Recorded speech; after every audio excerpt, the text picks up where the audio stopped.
نحمده ونصلي ونسلم على رسوله الكريم وعلى آله الطيبين الطاهرين وصحبه المكرمين أما بعد. ثاني اثنين إذ هما في الغار إذ يقول لصاحبه لا تحزن إن الله معنا. وقال النبي صلى الله عليه وآله وسلم أبو بكر في الجنة ببركة إن الله وملائكته يصلون على النبي يا أيها الذين آمنوا صلوا عليه وسلموا تسليما. درود پاک پڑھ لیں. اللہم صلی علی سیدنا و مولانا محمد وعلى آل سيدنا ومولانا محمد وبارك وسلم. صلاة والسلام عليك يا سيدي يا رسول الله وعلى آلك وأصحابك يا سيدي يا حبيب الله. محترم حضرات، گزشتہ جمعۃ المبارک کے موقع پر حضرت سیدنا ابو بکر صدیق رضی اللہ تعالی عنہ کے حوالے سے بات چل رہی تھی. حضرت سیدنا ابو بکر صدیق رضی اللہ تعالی عنہ کا نام نامی، اسم گرامی ہے عبداللہ، کنیت ہے ابو بکر، آپ کا لقب ہے صدیق اور عتیق. صدیق کہتے ہیں تصدیق کرنے والے کو، اور عتیق آقا کریم صلی اللہ علیہ وآلہ وسلم نے جب سے یہ فرمایا کہ جس نے جہنم سے آزاد شخص کو دیکھنا ہو وہ ابو بکر کو دیکھ لے، تو جہنم سے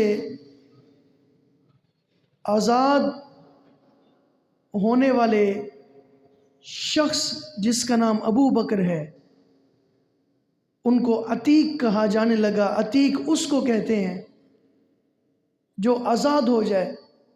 یہاں سے مراد ہے عتیق یعنی سیدنا ابو بکر صدیق جو جہنم سے آزاد ہیں، جو حقیقتاً جنتی ہیں. بلکہ حضور نے مسجد نبوی شریف کے منبر پہ تشریف فرما ہو کر اعلانیہ کہا ابو بکر فی الجنہ، لوگو سن لو میرا ابو بکر جنتی ہے. آپ کے والد محترم کا نام ہے عثمان، کنیت ہے ابو قحافہ، والدہ محترمہ ام الخیر سلمہ بنت صخر. اور یہاں ایک مزے کی بات عرض کرتا چلوں،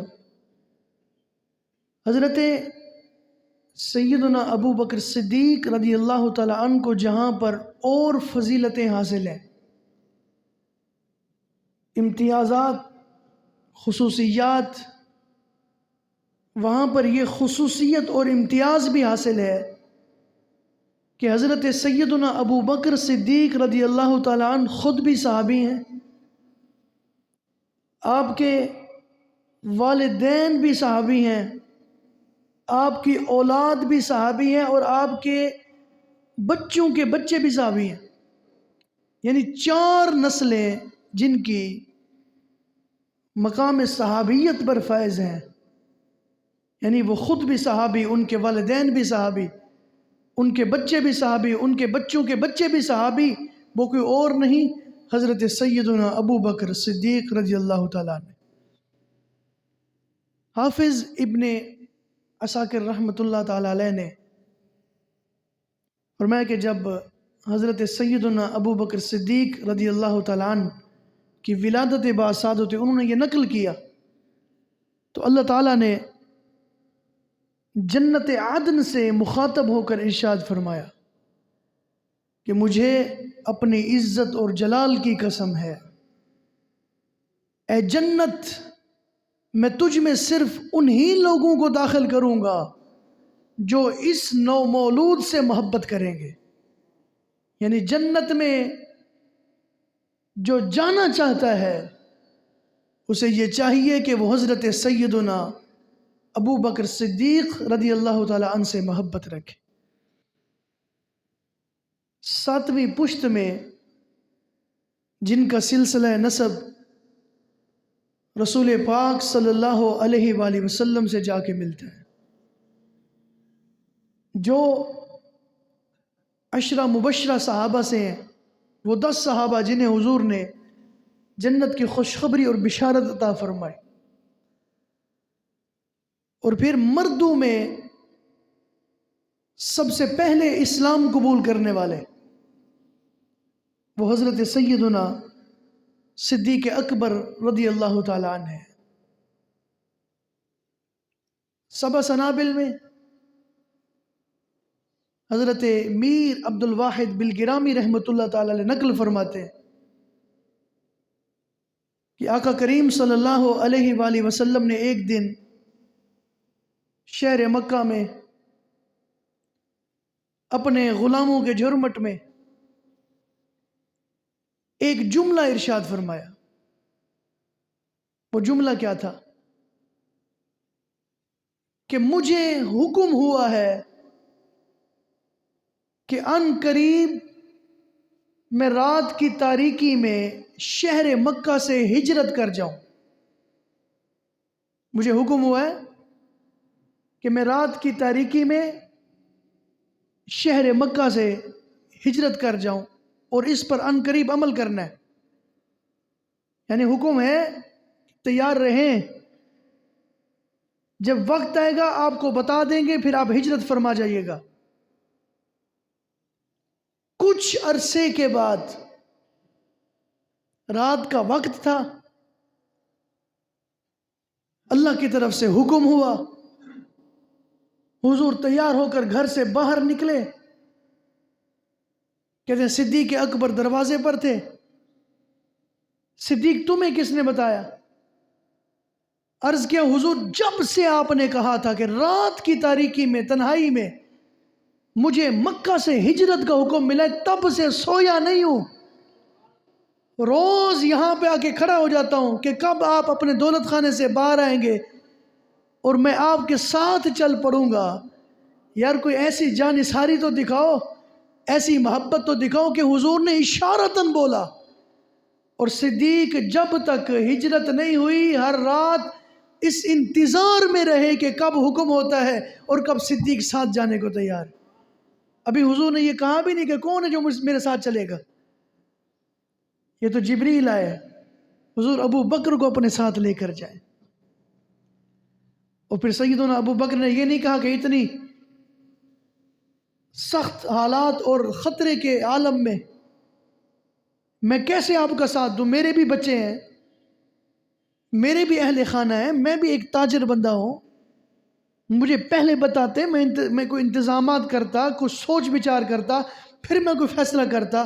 میں کہتا ہوں کہ جس نے جب حضور نے اسلام پیش کیا کہ ابو بکر اسلام قبول کر، اس نے تب بھی نہیں کہا تھا کہ حضور مجھے سوچنے کا موقع دیں، حضور مجھے کسی سے مشاورت کی اجازت دیں، میں کچھ دن سوچ بچار کر لوں، اس کے بعد میں فیصلہ کروں گا کہ اسلام قبول کروں یا نہ کروں. نہیں، حضور فرماتے ہیں میں نے سب کو اسلام پیش کیا، ہر ایک نے سوچنے کی مہلت مانگی، کسی نے کوئی مجبوریاں سنائی، کسی نے کوئی مجبوری سنائی، لیکن واحد ابو بکر ہے، جیسے اسلام پیش کیا ویسے اس نے قبول کر لیا.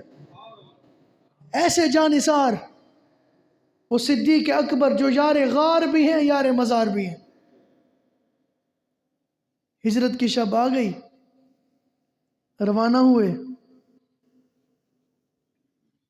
قدم مبارک متورم ابو بکر صدیق سے دیکھا نہ گیا، اٹھا کے حضور کو کندھوں پر بٹھایا، عرض کی حضور کندھوں پر سوار، اور پھر دوڑتے ہوئے غار سور کی بلندیاں عبور کر گئے۔ جبل سور کی بلندیاں عبور کرتے کرتے غار سور میں پہنچے، تھکے نہیں، عذر پیش نہیں کیا کہ مسلسل بندہ پہاڑ پر چڑھے تو تھک جاتا ہے، پھر کوئی بوجھ بھی ہو، پھر نبوت کا بوجھ۔ حضور نے فرمایا کہ مجھے دو فرشتے آپس میں باتیں کر رہے ہیں، ایک بڑا سا ترازو لائے، کہنے لگے کہ حضور کو ایک ترازو میں رکھو اور انسانوں میں سے ایک بندے کو ایک ترازو میں۔ حضور فرماتے میرا وزن زیادہ، فرماتے 10 کو رکھو، ادھر 10 تھے، ادھر میں اکیلا تھا، حضور فرماتے میرا وزن زیادہ۔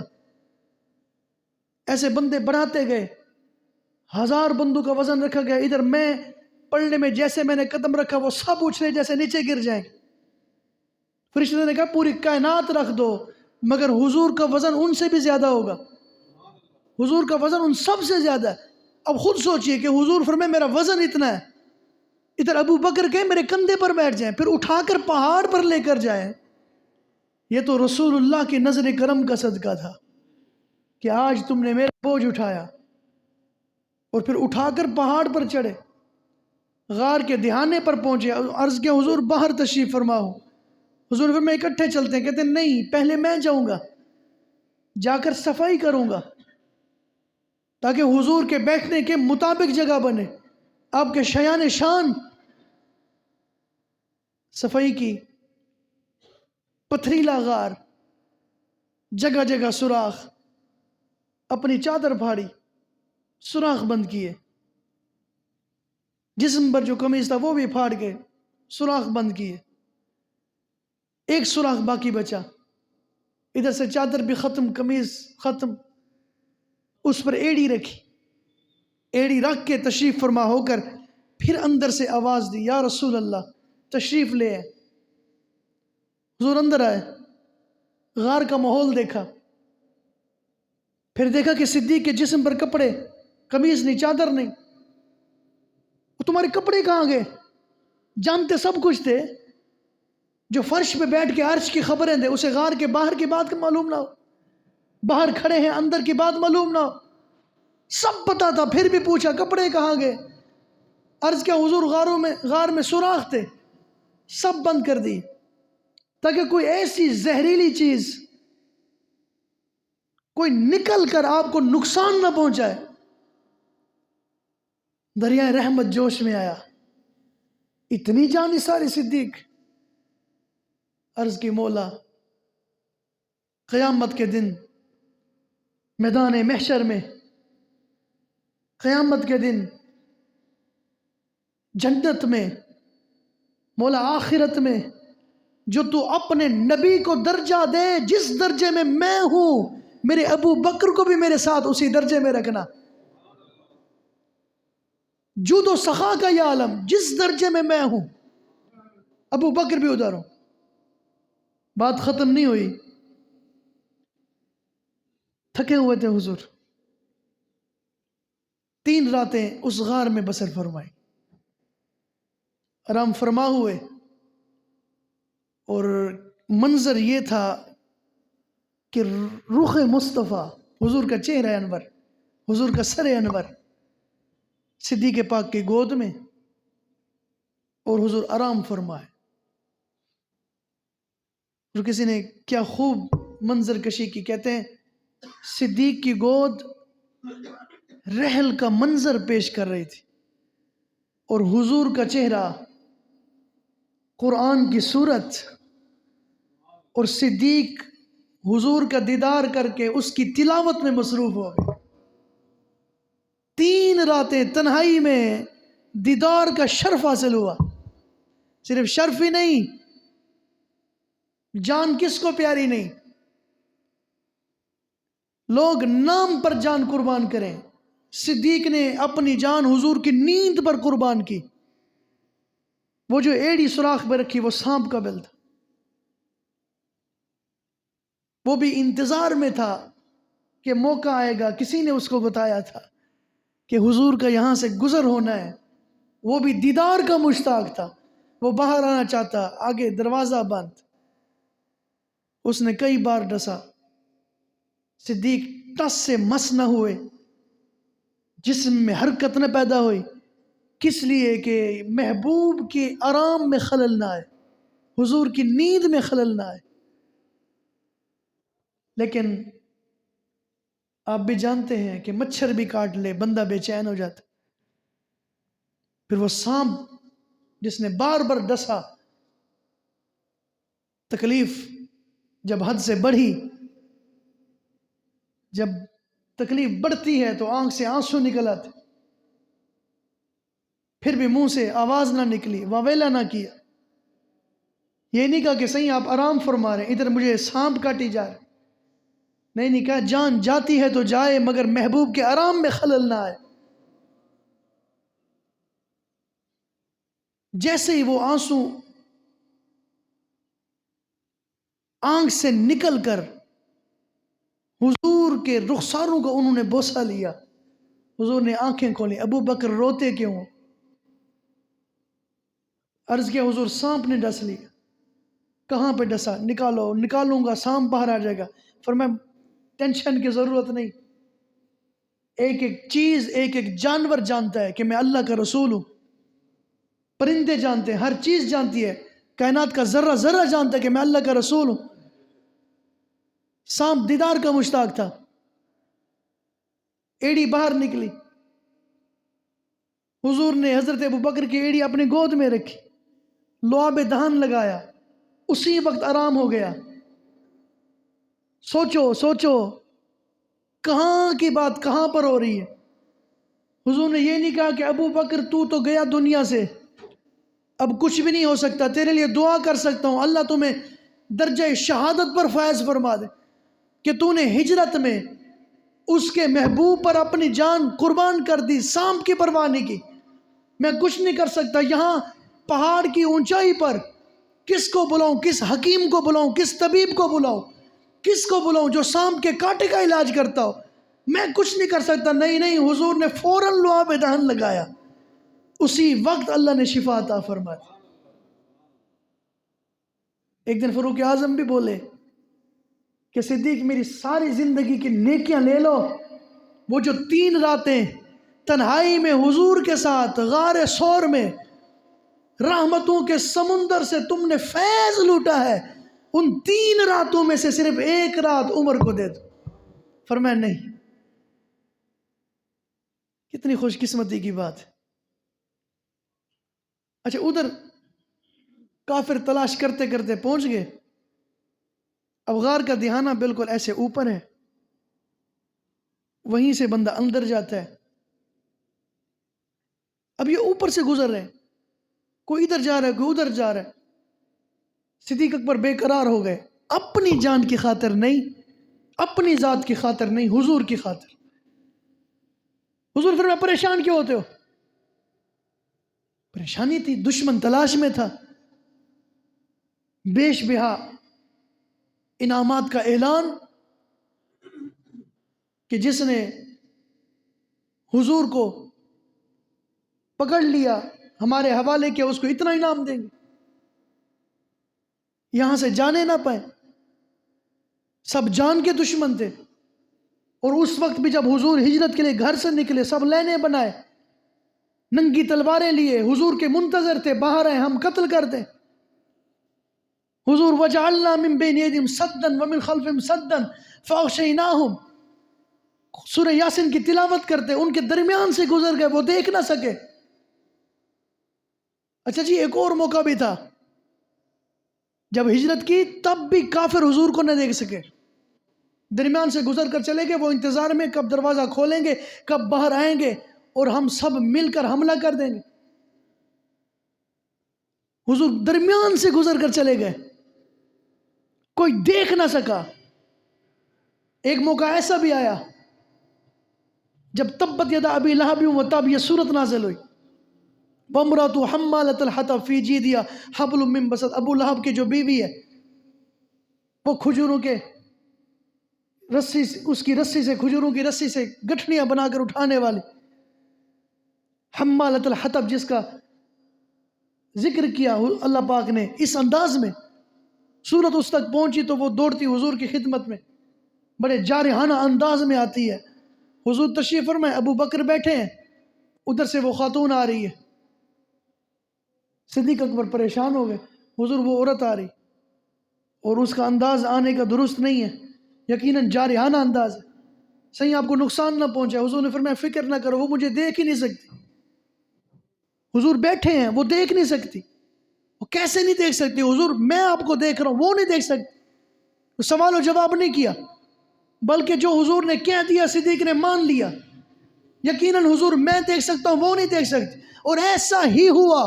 قریب آئی، کہاں ہے ابو بکر تیرا یار، تیرا دوست، وہ جس نے سورہ لہب تلاوت کر کے سنائی ہے، جس میں میرا ذکر ہے.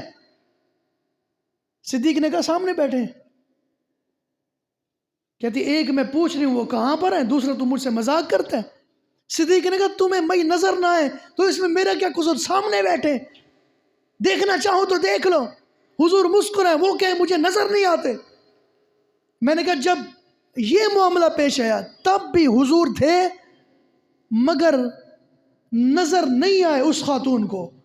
ہجرت کے شب حضور کفار مکہ کی قطار میں سے درمیان سے گزر کر چلے گئے، مگر نظر نہیں آئے.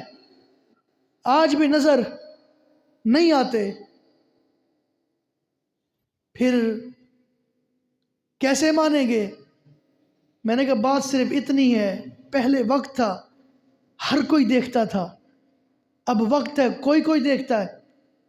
وہ ہمیں تجھے نظر نہ آئے لیکن پھر بھی ہم میں موجود ہیں. یہی قرآن سے ثابت ہے، یہی حدیث سے ثابت ہے. اچھا، ابو بکر پریشان ہے، حضور پتہ نہیں کیا بنتا ہے. فرمایا پریشانی کا سبب کیا ہے؟ حضور یہ جو اوپر پھر رہے ہیں یہ اپنے قدموں کی طرف دیکھیں تو ہم ان کو نظر آ جائیں گے. حضور نے فرمایا پریشانی کی بات نہیں ہے، صحیح ابھی تو آئے ہیں، یہ سارے اوپر بھاگ دوڑ کر رہے ہیں، ہمیں دیکھنے کی کوشش کر رہے ہیں. صرف نیچے قدموں کی طرف کسی کی نگاہ پڑ گئی، نیچے ہم بیٹھے ہیں. اچھا، پہاڑ ہزاروں فٹ کی بلندی پر، ادھر سے حضور فرماتے ہیں ابو بکر پریشانی کی بات نہیں ہے، سامنے دیکھو. صدیق پاک نے سامنے دیکھا، سمندر کا صحرا نظر آیا، کنارے پر کشتی نظر آئی. حضور نے فرمایا یہ ادھر سے آئیں گے، ہم ادھر سے کشتی میں بیٹھ کے چلے جائیں گے. ابو بکر نے پوچھا نہیں صحیح، جب بھی پہاڑ کی پیمائش کی جاتی ہے تو یہی کہا جاتا ہے کہ یہ سطح سمندر سے ہزاروں فٹ یا اتنے سینکڑوں فٹ بلند ہے. حضور یہ تو خود سطح سمندر سے اتنا بلند ہے، پھر سمندر یہاں کہاں سے آ گیا؟ نہیں نہیں، صدیق کا ایمان چیک کرو، سکون مل گیا. بلکہ جو جملے حضور نے اس وقت بولے، لا تحزن ان اللہ معنا، قرآن کی آیت بن گئی. ثانی اثنین اذ ہما فی الغار اذ یقول لصاحبہ لا تحزن ان اللہ معنا. صدیق غم نہ کر، اللہ ہمارے ساتھ. یہ تھوڑی بات ہے سب کچھ چھوڑ دینا، کنبہ چھوڑ دینا، مال تجارت چھوڑ دینا، گھر بار چھوڑ دینا، شہر چھوڑ دینا، پتہ کہ سب دشمن بن جائیں گے، مگر پھر بھی رسول اللہ کا ساتھ دینا. اور پھر ایسا ساتھ دیا کہ حضور نے بھی فرمایا قیامت کے دن پورے دنیا میں سب سے پہلے جب حشر بپا ہوگا، سب سے پہلے آدم اپنی قبر سے باہر نہیں آئیں گے، نوح نہیں آئیں گے، ابراہیم نہیں آئیں گے، یوسف و یعقوب نہیں آئیں گے، یونس و ابراہیم نہیں آئیں گے، ہارون و موسیٰ نہیں آئیں گے. حضور کون آئے گا؟ فرمایا سب سے پہلے جو اپنی قبر سے نکلے گا وہ میں ہوں گا. پھر کون نکلے گا؟ پھر انبیاء کی باری آئے گی؟ نہیں. فرمایا پھر ابو بکر، پھر عمر. صحیح، یہ ترتیب کیسی؟ فرمایا میں پہلے گیا تو پہلے میں اٹھوں گا، ابو بکر میرے بعد ہے وہ پھر اٹھیں گے، عمر اس کے بعد وہ پھر اٹھیں گے. یعنی ترتیب حضور نے بیان کی. کسی نے یہ سوال نہیں کیا حضور آپ ترتیب بیان کر رہے ہیں، کسی کو کیا پتا آپ کا مزار کہاں بنے، ابو بکر کہاں پہ دفن ہو، عمر کہاں پہ دفن ہو، نہیں نہیں، جب حضور بیان فرما رہے تھے، حضور نگاہ نبوت سے دیکھ بھی رہے تھے، صدیق میرے پہلو میں ہوگا، عمر اس کے پہلو میں ہوگا، اور تو کہتے کسی کو کیا پتا، وما تدری نفس بأی ارض تموت، کون کس زمین میں مرے گا اللہ کے سوا کوئی نہیں جانتا. ہم کہتے ہیں اللہ جانتا ہے، اور وہ جانتا ہے جس کو اللہ عطا فرما دے، اللہ بتا دے. تو حضور نے بتایا کہ میں اٹھوں گا، پھر ابو بکر اٹھیں گے، پھر عمر اٹھیں گے، پھر اہل بقی اٹھیں گے، پھر ہم سب چل کر میدان محشر کی طرف جائیں گے. اللہ ہمارا خاتمہ ایمان پر فرمائے، ہم سب کو جنت البقیع میں مدفن نصیب فرمائے، تاکہ جب حضور چلیں تو حضور کے پیچھے پیچھے ہم بھی میدان محشر میں چلیں. پھر چاہے وہ دن 50,000 سال کا ہو یا 5,00,000 سال کا، پھر کوئی فکر نہیں. جب حضور ہوں گے تو پھر نہ کوئی غم ہے نہ کوئی فکر ہے. اللہ تعالیٰ سمجھنے کی توفیق عطا فرمائے. وما علیہ الا البلاغ.